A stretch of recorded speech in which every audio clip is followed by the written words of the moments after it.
Salut, il faut que je trouve des nouveaux clients pour cette année, mais je n'ai aucune idée du nombre. Quel est ton objectif de chiffre d'affaires pour cette année? 300 000 euros. Ok, et à ton avis, quel est le chiffre d'affaires que tu devrais réaliser sur tes clients actuels? Si je reste dans la lignée des années précédentes, je devrais faire 240 000 euros environ. Donc il te manque 60 000 euros. Ce sont tes prospects qui devront dégager ces 60 000 euros en devenant tes nouveaux clients cette année. Ah, ok, je comprends. Et comment je calcule le nombre de prospects qu'il me faut pour atteindre ces 60 000 euros? Je vais te donner des points de repère. Nous allons estimer des moyennes qui te serviront de base pour dimensionner tes actions de prospection. Première question. Quand tu signes un premier contrat, de combien est-il? Je dirais 10 000 euros en moyenne. Très bien. Comme il te manque 60 000 euros et que la première commande vaut 10 000 euros en moyenne, cela veut dire qu'il te faut 6 nouveaux clients. Facile à calculer finalement. Oui. Maintenant, il est intéressant de savoir combien de temps tu vas devoir consacrer à la prospection pour décrocher ces 6 nouveaux clients. Pour réaliser une vente, en moyenne, combien te faut-il faire de propositions? Sur différents prospects? Oui, car toutes les propositions n'aboutissent pas à une vente. Ce qui nous intéresse, c'est ton taux de transformation de propositions réalisées et le nombre de ventes sur différents prospects.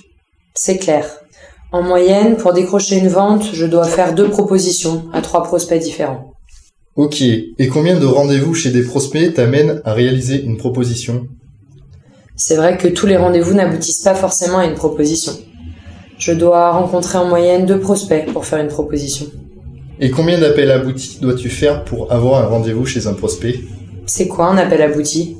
C'est lorsque tu arrives à parler à la personne que tu souhaites rencontrer. Ok, donc j'ai un rendez-vous sur 3 appels aboutis. Très bien. Combien d'appels dois-tu faire pour réussir à joindre ton prospect? Je dois faire 5 appels pour enfin atteindre la personne que je veux rencontrer. J'ai un peu de mal à les joindre. Bien. Récapitulons. Si tu veux faire une vente, il te faut 2 propositions, donc 6 devis. Pour ces 6 devis, il te faut 12 rendez-vous. Pour obtenir ces 12 rendez-vous, tu dois faire 36 appels aboutis. Pour joindre ces 36 personnes, tu dois passer 180 appels.